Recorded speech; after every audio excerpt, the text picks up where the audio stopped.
মই এগৰাকী গৃহিণী।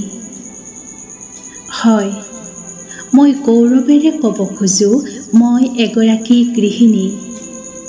মই পত্নী, মই মাতৃ, মই বোৱাৰী, মই গৃহলক্ষ্মী।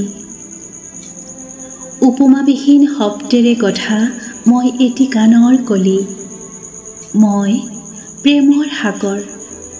নিস্বাৰ্থ প্ৰেমেৰে মই জীপাল কৰোঁ মোৰ সৰু পৃথিৱী।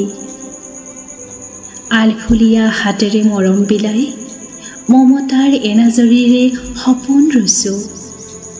মোৰ কোনো আক্ষেপ নাই, নাই কোনো উদ্বেগ, আছে মাথো হেঁপাহৰ এমুঠি আবেগ।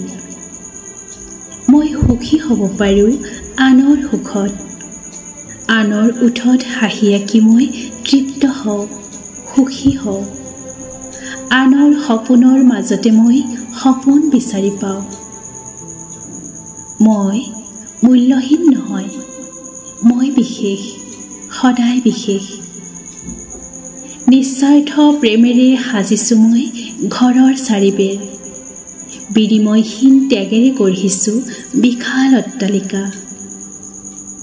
মোৰ কৰ্মত কোনো বেতন নাই, কোনো ছুটি নাই, আছে মাথো টকাৰে কিনিব নোৱাৰা এবুকু মৰম আৰু ভালপোৱা।